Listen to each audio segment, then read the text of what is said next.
আজকে আমি আলোচনা করব অধিকরণ কারক নিয়ে। আগের ক্লাসে অধিকরণ কারকের একটা ভাগ নিয়ে আলোচনা করেছিলাম। অধিকরণ কারক হচ্ছে তিন প্রকারের, সেটা হচ্ছে স্থানাধিকরণ, কালাধিকরণ এবং বিষয়াধিকরণ। আগের ক্লাসে আমি স্থানাধিকরণ নিয়ে আলোচনা করেছি, আজকে আমি আলোচনা করব কালাধিকরণ এবং বিষয়াধিকরণ নিয়ে। তো দেখো, কালাধিকরণ প্রথমে জেনে নিতে হবে যে কালাধিকরণ কাকে বলে, সেই বিষয়টা সম্পর্কে আমাদেরকে একটু ধারণা করতে হবে প্রথমে। তো কালাধিকরণ শব্দটাকে যদি আমি ভাঙি তাহলে কি কি পাবো? দেখো, কাল যুক্ত অধিকরণ। কি কি পাবো? কাল যুক্ত অধিকরণ, তাহলে কালাধিকরণ।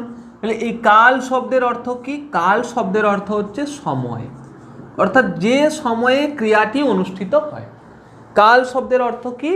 সময়। তাহলে এর থেকে কিভাবে সংজ্ঞা নির্ণয় করতে পারবো? দেখো, যে ক্রিয়াটি যে সময়ে অনুষ্ঠিত হয় তাকে কালাধিকরণ বলে। তাহলে কি কি সংজ্ঞা পাবো? দেখো, সহজেই কিভাবে করবে, এই শব্দটাকে প্রথমে বিশ্লেষণ করে নেবে। তাহলে কি কি পাওয়া গেল? দেখো, কাল আর অধিকরণ। এর থেকে পাওয়া গেল, দেখো, ক্রিয়াটি যে সময়ে অনুষ্ঠিত হয়। ক্রিয়াটি যে সময়ে অনুষ্ঠিত হয় তাই হচ্ছে কালাধিকরণ। যে সময়ে অনুষ্ঠিত হয়, অর্থাৎ সময়, একটা সময় বোঝাবে, সেই সময়টাকে হচ্ছে কালাধিকরণ। যেমন ক্রিয়াকে কখন দিয়ে প্রশ্ন করতে হবে, কখন কাজটা হচ্ছে, কখন ক্রিয়াটি অনুষ্ঠিত হচ্ছে। তাহলে দেখো, যেমন ধরো সকালে বাজারে যাব, কখন যাব? সকালে যাব, একটা সময় বোঝাচ্ছে। 10টার সময় খাবার খাবো, একটা সময় বোঝাচ্ছে, নির্দিষ্ট সময় বোঝাচ্ছে। এই সময়টা হচ্ছে কালাধিকরণ। এরপর এই সময়টা কতক্ষণ ব্যাপী হচ্ছে, কম সময় হচ্ছে না বেশি সময় ধরে কোনো কাজ হচ্ছে, সেই অনুযায়ী এই কালাধিকরণকে দু ভাগে ভাগ করা যায়। কি কি? ক্ষণমূলক এবং ব্যক্তিসূচক। এর দুটো ভাগ দেখো, একে হচ্ছে কালাধিকরণের দুটো ভাগ, একটা হচ্ছে ক্ষণমূলক আর দুই হচ্ছে ব্যক্তিসূচক। তাহলে দেখো, এই শব্দগুলোর অর্থটা আগে জেনে নিতে হবে, তাহলে এর থেকে সহজেই সংজ্ঞা নির্ণয় করতে পারবে। এই শব্দগুলোর যদি অর্থ তোমরা জানো তাহলে সহজেই দেখো সংজ্ঞা নির্ণয় করতে পারবে। যেমন ধরো, প্রথম রয়েছে ক্ষণমূলক। একে লিখছি, দেখো, ক্ষণমূলক। ক্ষণ মানে কি? কোনো কাজটা, ক্ষণ মানে হচ্ছে কম সময়, ক্ষণিক, অর্থাৎ কম সময় বোঝাচ্ছে। আর ব্যক্তি শব্দের অর্থ কি? বিস্তার।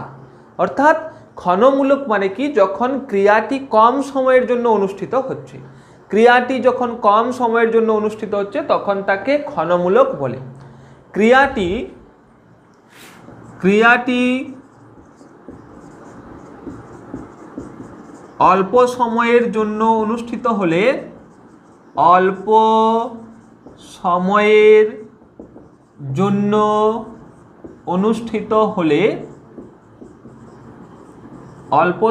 জন্য অনুষ্ঠিত হলে তাকে ক্ষণমূলক অধিকরণ বলে। তাহলে তাকে ক্ষণমূলক বলে, অর্থাৎ অতি অল্প সময়ের মধ্যে ক্রিয়াটা অনুষ্ঠিত হলে। কি বলেছি? ক্রিয়াটি অল্প সময়ের মধ্যে, কম সময়ের মধ্যে। ক্ষণ মানে কম। যেমন দেখো, একটা পুরো দিনের মধ্যে কি কি থাকে? সকাল, দুপুর, রাত পুরো থাকে।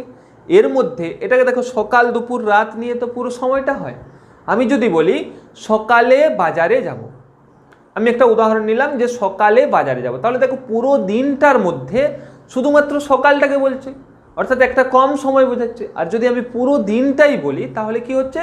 পুরো ব্যক্তিসূচক হচ্ছে, অর্থাৎ পুরো বিস্তার বোঝাচ্ছে, অর্থাৎ কাজটা বেশি সময় ধরে হচ্ছে। তাহলে যেরকম বলা হবে ঠিক সেইভাবে এর ক্ষণমূলক এবং ব্যক্তিমূলকটা হবে।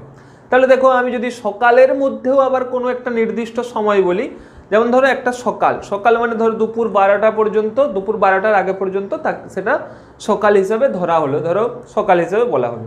তো তখন কিভাবে বলা হবে? তখন দেখো, যদি আমি বলি সকাল 10টার সময় যাব, তখন কিন্তু পুরো সকালটাকে বোঝাচ্ছে না, দেখো শুধুমাত্র সকাল 10টাকে বোঝাচ্ছে, তখন সকালটা হয়ে যাবে ব্যক্তিসূচক। এইভাবে এটা নির্ণয় করতে হবে, তখন শুধু সকাল 10টাটা হয়ে যাবে ক্ষণমূলক। এইভাবে নির্ণয় করবে, অর্থাৎ ক্রিয়াটি অতি অল্প সময়ের মধ্যে অনুষ্ঠিত হলে তাকে ক্ষণমূলক বলে। উদাহরণ হচ্ছে, সকালে বাজারে যাব, সকালে বাজারে যাব। কখন যাব? সকালে যাব। দেখো সকালটা কিভাবে ক্ষণমূলক হচ্ছে দেখো, কারণ একটা দিন সকাল দুপুর রাত পুরো দিনটা হচ্ছে, তার মধ্যে শুধুমাত্র সকালটাকে বোঝাচ্ছে, তার মধ্যে শুধুমাত্র সকালটাকে বলা হচ্ছে, তাই সকালটা হচ্ছে ক্ষণমূলক। আর যদি পুরো দিনটাকে বলা হতো তাহলে সেটা হচ্ছে ব্যক্তিসূচক হতো। তাহলে কি পাওয়া গেল দেখো, সহজেই সংজ্ঞা কীভাবে মনে রাখবে, ক্ষণ মানে হচ্ছে কম, এইভাবে এটা সংজ্ঞাটা মনে রাখবে। অর্থাৎ ক্রিয়া অনুষ্ঠিত হবে, ক্রিয়াটি কম সময়ের জন্য অনুষ্ঠিত হবে। এখানে সময় বোঝাবে, কারণ এর নামেই হচ্ছে কালাধিকরণ, অর্থাৎ সময়ের উপর নির্ভর। এরপর এর 2 নম্বর ভাব দেখো, ব্যক্তিমূলক। 2 নম্বর ভাগ হচ্ছে ব্যক্তিমূলক। ব্যক্তিমূলক, তাহলে দেখো এই শব্দটার প্রথমে অর্থটা জেনে নিতে হবে। ব্যক্তি শব্দের অর্থ কি? ব্যক্তি শব্দের অর্থ হচ্ছে বিস্তার। এর থেকেই দেখো তোমরা সংজ্ঞাটা নির্ণয় করতে পারবে। ব্যক্তি শব্দের অর্থ কি বললাম? ব্যক্তি শব্দের অর্থ হচ্ছে বিস্তার, অর্থাৎ ক্রিয়াটা যখন বেশি সময় ধরে অনুষ্ঠিত হয়। এর থেকে কিভাবে পাবে? ক্রিয়াটি যখন বেশি সময় ধরে অনুষ্ঠিত হয় সেটা হচ্ছে ব্যক্তিসূচক। ক্রিয়াটি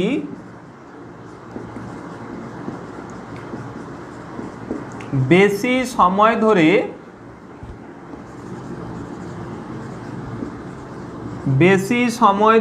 অনুষ্ঠিত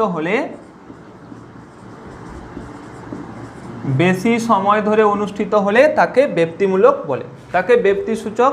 এটা দেখো তাহলে সময় বোঝাচ্ছে, ব্যক্তিমূলক মানে হচ্ছে বিস্তার, অর্থাৎ ক্রিয়াটি বেশি সময় ধরে অনুষ্ঠিত হলে। মানে দেখো আমি যদি আগের উদাহরণটা দেখি, আগের উদাহরণটার থেকে যদি আমি দেখো নির্ণয় করি, আমি একটা দিনের শুধুমাত্র নির্দিষ্ট সময় বলেছি, তাই সেটা ক্ষণমূলক হয়েছে, কারণ সকালে বাজারে যাব। এরপর আমাকে যে উদাহরণটা নিতে হবে যেটা হচ্ছে পুরো সময়টা ধরে যেন বোঝা যায়। যেমন দেখো একটা যদি উদাহরণ করি, গ্রীষ্মকালে গরম থাকে, অর্থাৎ পুরো গ্রীষ্ম ঋতুটাতেই গরম থাকে। আর আমি যদি গ্রীষ্ম ঋতুটার কোনো একটা নির্দিষ্ট দিন বলি তাহলে সেটা ক্ষণমূলক হয়ে যাবে।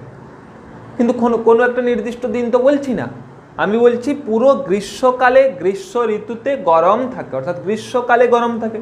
তার মানে কি বোঝাচ্ছে? তার মানে বোঝাচ্ছে দেখো যে পুরো গ্রীষ্মকালটাকেই বোঝাচ্ছে, তাই এটা হচ্ছে ব্যক্তিসূচক। আর গ্রীষ্মকালের মধ্যে যদি কোনো একটা নির্দিষ্ট দিন বলি তাহলে সেটা তখন ক্ষণমূলক হয়ে যাবে।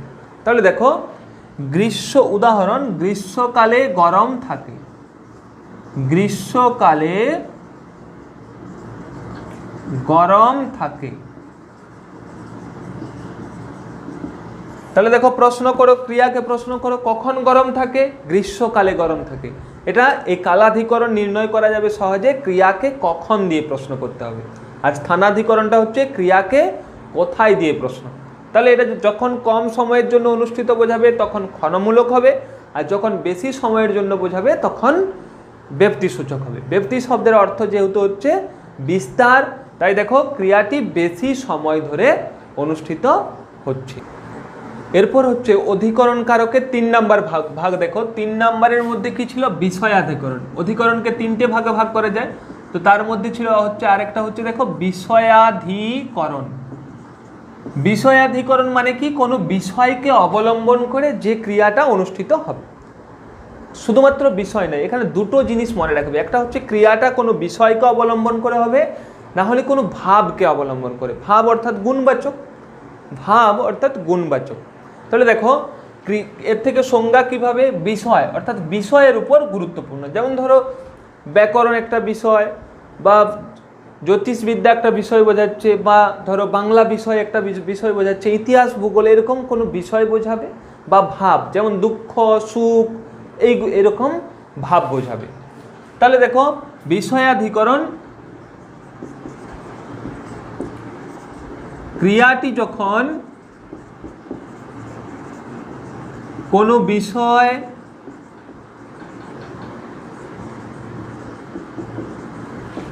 বা ভাবকে অবলম্বন করে অনুষ্ঠিত হয়, বা ভাবকে অবলম্বন করে অনুষ্ঠিত হয়,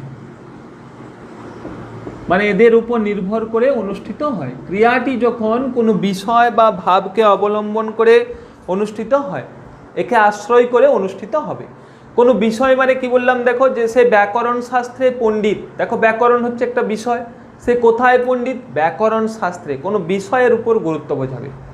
যখন কোনো বিষয়ের উপর নির্ভর করে ক্রিয়াটা অনুষ্ঠিত হবে তখন জানবে যে সেটা হচ্ছে বিষয়াধিকরণ। তাহলে উদাহরণ দেখো, সে ব্যাকরণ বিষয়ে পণ্ডিত। আমি যদি শুধু ব্যাকরণে লিখতাম তাও হতো, সে ব্যাকরণ বিষয়ে পণ্ডিত। সে কোথায় পণ্ডিত? দেখো কিসের উপর নির্ভর করে সে, দেখো এখানে ব্যাকরণের উপর গুরুত্ব বোঝাচ্ছে, সে ব্যাকরণ বিষয়ে পণ্ডিত। আর আমি একটা কি লিখেছি দেখো, বিষয় বা ভাবকে অবলম্বন করে। ভাব মানে কি বললাম? গুণবাচক। যেমন সে দুঃখে পড়েছে, সে দুঃখে পড়েছে, এটা হচ্ছে বিষয়, এটা বিষয়। এই দুটো বিষয়ের উপর নির্ভর করে বিষয়াধিকরণ হয়। সে দুঃখে পড়েছে, দুঃখে পড়েছে, তাহলে সে কোথায় পড়েছে? দুঃখে পড়েছে। এটা ভাব বোঝাচ্ছে। এটা কি বোঝাচ্ছে? ভাব বোঝাচ্ছে। তাই এটা হচ্ছে বিষয়াধিকরণ। তাহলে বোঝা গেল বিষয়াধিকরণ কাকে বলে? ক্রিয়াটি যখন কোনো বিষয় বা ভাবকে অবলম্বন করে গড়ে ওঠে, অনুষ্ঠিত হয় তাকে বিষয়াধিকরণ বলে। তাহলে বিষয় মানে কি দেখো, বিষয় হচ্ছে যে কোনো বিষয় বোঝাবে, সেটা পড়াশোনা হোক বা কোনো বিষয়ের নাম বোঝানো হোক, যে কোনো বিষয় বোঝাবে। এটা ভালো করে তোমরা বুঝে নেবে, কোনো বিষয়ের উপর গুরুত্ব দেওয়া হবে। এইটা কিন্তু তোমাদের কর্ম এবং অধিকরণ কারকে কিন্তু এই জায়গাটায় সমস্যা হয়ে যায়, এটা ভালো করে খেয়াল রাখবে। সে কিসে পণ্ডিত? পণ্ডিত নয়, সে কোথায় পণ্ডিত, কোন বিষয়ে পণ্ডিত। এখানে কি বোঝাচ্ছে? সে ব্যাকরণ বিষয়ে কি পণ্ডিত, এইটা হচ্ছে কর্ম, আর এটা কর্তা। তাহলে ব্যাকরণটা হচ্ছে এখানে অধিকরণ বোঝাচ্ছে। সে দুঃখে পড়েছে, সে কোথায় পড়েছে? দুঃখে, এখানে ভাব বোঝাচ্ছে। ঠিক আছে, তাই এটা হচ্ছে বিষয়াধিকরণ। এর শেষ ভাগ দেখো, অধিকরণে বিপসা। 4 নম্বর ভাগ দেখো, অধিকরণে বিপসা। অধিকরণে বিপসা, এটা কিন্তু অধিকরণ কারকের ভাগ নয়, অধিকরণে বিপসা। বিপসা, তাহলে দেখো এই বিপসা শব্দের অর্থ আগে জানতে হবে। বিপসা শব্দের অর্থ কি? বিপসা শব্দের অর্থ হচ্ছে পুনরাবৃত্তি। কি বলা হলো? বিপসা শব্দের অর্থ হচ্ছে পুনরাবৃত্তি, অর্থাৎ পুনরায় হবে, পুনরায় ঘটবে। বিপসা শব্দের অর্থ কি বললাম? পুনরাবৃত্তি। এটা তোমরা মনে রাখবে, কারণ কর্মে বিপসা পাবে, করণে বিপসা পাবে, তাই বিপসা শব্দটার অর্থ আগে ভালো করে বুঝতে হবে। এখানে কিভাবে সহজে নির্ণয় করবে দেখো, যখন অধিকরণ কারক নির্ণয় করবে, আমি কারক নির্ণয়ের পদ্ধতির ক্লাসে বলেছি, অধিকরণ কারক নির্ণয় করার সময় কি বলেছিলাম? ক্রিয়াকে কখন এবং কোথায় দিয়ে প্রশ্ন করতে হবে। তাহলে এই যে বিপসা কিভাবে নির্ণয় করবে, ওই কখন এবং কোথায় বলেছি, হয় কখন থাকবে না হলে কোথায় থাকবে। তাহলে যদি কখন বোঝায় তার মানে সময় বোঝাচ্ছে, তাহলে সেই সময়টাকে পুনরাবৃত্তি, অর্থাৎ সময়টা দুবার ব্যবহার করা হবে। সকাল সকাল যাব, সকাল সকাল, দেখো সময়টা দুবার ব্যবহার করা হচ্ছে। আর আমি যদি কি বলি কোথায়, কোথায় যদি বলি, তখন কোথায় শব্দটার পুনরাবৃত্তি করতে হবে। এইভাবে এই বিপসাটা নির্ণয় করতে হবে। অর্থাৎ উদাহরণ দেখো, সকাল সকাল যাব, সকাল সকাল যাব। তাহলে দেখো কখন যাব, সকাল সকাল, একই শব্দের দুবার ব্যবহার করা হচ্ছে, তাই এটা হচ্ছে অধিকরণের বিপসা। যেহেতু বিপসা শব্দের অর্থ হচ্ছে পুনরাবৃত্তি, তাহলে কি বুঝলে?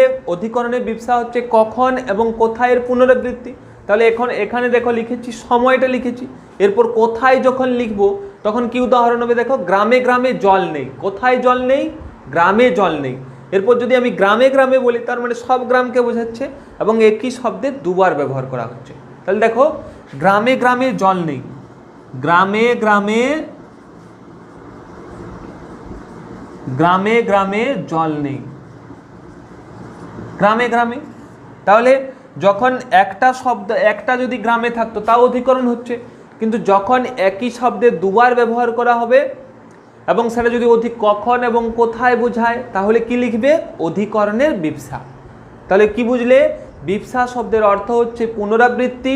তাহলে এই অধিকরণের বিপসা নির্ণয়ের সহজ পদ্ধতি হচ্ছে কখন এবং কোথায়টাকে দুবার ব্যবহার করা হয়। সকাল সকাল যাব, কখন যাব? সকাল সকাল যাব। কোথায় যাব? দেখুন কোথায় কোথায়, দেখো কোথায় কোথায় জল নেই, কোথায় কোথায় জল নেই, গ্রামে গ্রামে জল নেই। এটা হচ্ছে অধিকরণের বিবসা। তাহলে এটা হচ্ছে অধিকরণ কারকের শ্রেণীবিভাগ নিয়ে এই ক্লাসটাই হচ্ছে শেষ ক্লাস অধিকরণ নিয়ে।